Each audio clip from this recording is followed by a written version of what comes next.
আশা করি সবাই ভালো আছেন। তো আজকে আমরা একটি সরাসরি কন্টেস্টে ডিজাইন করে এন্ট্রিটা সাবমিট করব। তো সাবমিট করার জন্য আমরা যে ফাইলটি নিলাম সেই ডিজাইনটি আমরা এখানে সাবমিট করে নিলাম, এবং ফাইনালি যখন আমাদের নতুন অ্যাকাউন্টে ফাইলটা আমরা সাবমিট করতে যাব, যেমন লোগো ডিজাইন $100 যে প্রজেক্টটা দেখা যাচ্ছে, তো এখানে আমরা সাবমিট এন্ট্রিতে যাওয়ার পরে আমাদের সামনে ভেরিফিকেশন রিকোয়ার্ড নামে একটা প্যানেল ওপেন হয়েছে।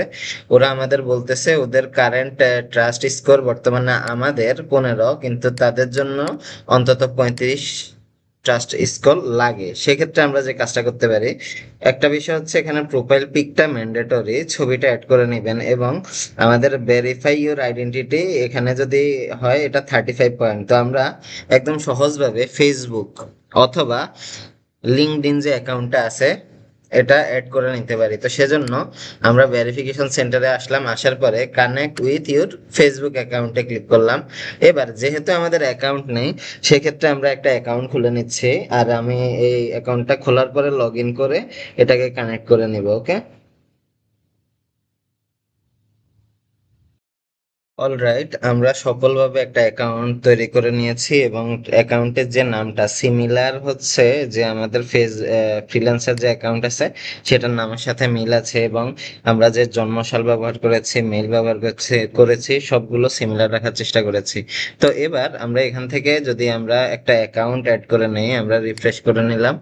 রিফ্রেশ করে নিয়ে এখানে কারেন্ট অ্যাড অ্যাকাউন্ট, যেটা এখানে ফেসবুক কানেক্ট দিয়ে জাস্ট এখানে কন্টিনিউয়াস যে নামটা আছে ওইটা করে দিব। এতে করে আমাদের অ্যাকাউন্টটা ভেরিফাই হয়ে যাবে। ভেরিফাই হয়ে গেলে আমরা সহজভাবেই আমাদের এই যে অ্যাকাউন্টে কন্টেস্ট সাবমিট করেছিলাম এন্ট্রিটা, সেটা অটোমেটিক সিঙ্ক হয়ে যাবে, এবং আমরা ফাইনালি এই প্রজেক্টের মধ্যে এই প্রজেক্টটা সরাসরি সাবমিট করে নিতে পারবো।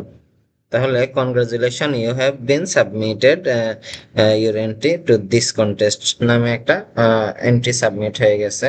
এখন আলটিমেটলি আমাদের যে ডিজাইনটা দেখা যাচ্ছে সেটা এখানে আছে।